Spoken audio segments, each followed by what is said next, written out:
captaincy has changed anything. I'm still, when I'm batting out there, I want to still play as a batsman because I feel that's when, or that's what brings the best out of me. So whenever I'm batting out there, I'm just playing however I would play, irrespective of if I'm the vice captain or not. It doesn't change anything for us, honestly. We play every match to win the match, and this is no different for us. And this is how we prepare for any match that we play. And that's how we are going to prepare for this one as well. And जी sir, last match में dew नहीं आया उतना, तो definitely under light से जब due नहीं आता है, स्लो विकेट पे बैटिंग करना उतना इजी नहीं रहता, रोटेट करना स्ट्राइक उतना इजी नहीं रहता. आई थिंक वही यहाँ पे हम जितने भी मैच खेलेंगे कि यही रहेगी कि जो भी टीम यहाँ पे अच्छा बीच वाले ओवर्स में 11 से लेकर 40 तक जो भी टीम अच्छा रोटेट करती है बीच में, उस टीम का जीतने का ज़्यादा चांस है. Sir, the ideal approach on any wicket is first to assess the conditions and see how the wicket is playing. And generally when you play, we were lucky that we went to field first, so we got a bit of an idea how the wicket is playing. And as a batsman, your skill is renowned by knowing how well you can assess any situation or condition that you are playing in, and that's what we try to do as batsmen. Definitely we want to play aggressive and positive cricket, but that also depends on, the score would be different on every wicket that we play. So 300 on this wicket or 280 on this wicket would be a very good score for us. Or if the wicket plays any differently, we might get 350 or 360 runs. So we don't have any particular target set in our mind. We usually go out there, see how the wicket is, and then try to get 15-20 runs more than what the par score we think that is on that wicket. Definitely one of my most satisfying innings that I've played. जैसा आपने बोला कि champions trophy format ही ऐसा है, margin of error generally बहुत कम रहता है. आप एक आधा मैच भी ऊपर नीचे होता तो प्रेशर बहुत आ जाता है आपके ऊपर, सारे मैच फिर do and die must win game हो जाते हैं. हमारे ऊपर बीच में एक थोड़ा पीरियड था, आई थिंक 8-10 ओवर का, जहाँ पे थोड़ा एज ए बैटिंग ग्रुप हमारे ऊपर थोड़ा प्रेशर था.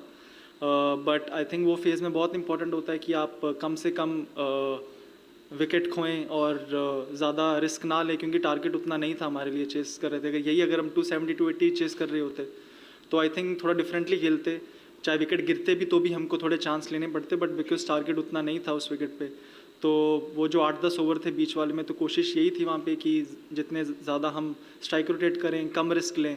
और फिर ऐसी सिचुएशन में जब एक 40-50 रन की पार्टनरशिप हो जाती है, फिर बॉलिंग टीम के ऊपर ज़्यादा प्रेशर हो जाता है क्योंकि उनको विकेट लेना पड़ता है, फिर उसमें वो ट्राई करते हैं और बाउंड्रीज आते हैं. तो वही हमारा प्लान था. सर, मन तो हर मैच में ही होता है 100 करने का, तो डेफिनेटली इस मैच में भी अगर अच्छा स्टार्ट मिलता है तो लंबा खेलने को ही देखेंगे. कोई भी बैट्समैन सेट होता है तो लंबा खेलने को ही देखते हैं. I think the way we play the game in the power play is quite different to each other. Rohit bhai likes to play more aerial shots and try to hit those big sixes, and I like to play along the ground. I like to pierce those gaps, and in between, if I feel if I see the bowler is under pressure, then I take my chances, go over the circle. And I think that's the hallmark of us as a pair, because we score boundaries with different shots, and the bowlers really have to think which areas to target for us, because the areas that we play the shots are different to each other. जी बिल्कुल, जो team अच्छा pressure handle करती है, जीतने के chance उसी team के ज़्यादा बढ़ते हैं. ये फॉर्मेट और 50 ओवर फॉर्मेट ऐसा है कि कभी कभी हमको लगता है कि टाइम कम है उतना कि हमको game, we have to take on the game, but जब कोई भी बैट्समैन एक बार आउट होके जाता है तो दिखता है कि यार एक्चुअली में बहुत टाइम था. 50 ओवर उतने मैचेस भी एज अ फॉर्मेट उतने मैचेस खेलने को नहीं मिलते हैं इस फॉर्मेट में जितने हम T20 या जितने टेस्ट मैच खेलते हैं.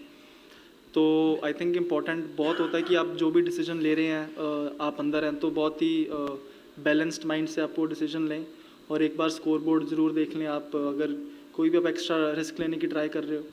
But generally as a batsman हमारा यही रहता है कि जो हमारी इंस्टिंक्ट है, जैसे हम खेलते जा रहे हैं, एक टेम्पो को फॉलो करें और उसी टेम्पो को खेलते रहें. टॉस मुझे ऑनेस्टली लगता नहीं इतना बड़ा रोल प्ले करेगा, क्योंकि हमने देखा है कि ड्यू उतनी आई नहीं है. अगर ड्यू आती है तो डेफिनेटली 50 ओवर के मैच में टॉस बहुत ही अहम रहता है अगर ड्यू आती है तो, बिकॉज ड्यू नहीं है तो आई थिंक उतना फ़र्क नहीं पड़ेगा. बट जो भी टीम आई थिंक कोई भी बड़ा मैच होता है, अगर ड्यू नहीं आती है तो जो टीम बाद में बैटिंग कर रही है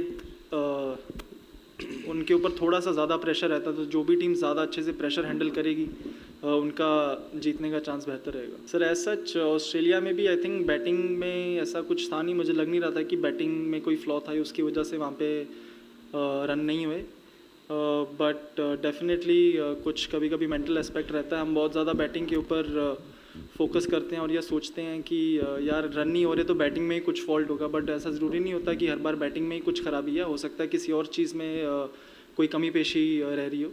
तो ऐसा कोई किसी चीज़ के ऊपर कोई ख़ास काम नहीं किया, बट ये पता था कि अभी वाइट बॉल वनडे है, उसके बाद T20 है, तो ये लंबा टाइम है, तो उस चीज़ की नॉर्मल जो अपनी मैं प्रैक्टिस करता हूँ जब भी घर जाता हूँ तो वही मेरी प्रैक्टिस चल रही है। सर ऐसा कोई पर्टिकुलर बॉलर तो नहीं है, बट जो भी हर एक बॉलर का दिन रहता है, जैसे बैट्समैन का दिन रहता है, तो उस दिन जो लग रहा होगा कि जो अच्छी बॉलिंग डाल रहे हैं तो जिसको हम थोड़े कम रिस्क लेके खेलना चाहिए, तो आई थिंक वो मैच पे ही असेस करेंगे हम। Nothing at all actually, it doesn't affect me at all. I think Rohit bhai has got his own style, and if at all it helps me to get in my own groove and how I like to go about things. And yeah, it's a delight to watch him from the non-striker ends, and we have had some really good partnerships over the past couple of years, and it's a delight to bat with him all the time. जी sir, कोई भी player जो इतने time से team का हिस्सा रहे हैं और इतना अच्छा कर रहे हैं टीम के लिए, तो थोड़ा सेटबैक रहता है कि वो नहीं है टीम के पार्ट, और थोड़े डेफिनेटली एज अ टीम हम डिसअपॉइंटेड थे, बट आपको अपने बेस्ट ऑप्शंस चूज़ करने होते हैं, एंड आई थिंक उसके अलावा जो भी हमारे पास ऑप्शंस अवेलेबल थे हमने बेस्ट किया, और हर्षित आया उनकी जगह पे और वो काफ़ी अच्छा कर रहा है। Firstly, Rishabh is I think down with viral, that's why he didn't come for practice. And secondly, the conversations that I had with or have with players off the field is, it's important, you know, players who are not playing to be able to keep them in a good mindset and always keep them ready for whenever they get the chance.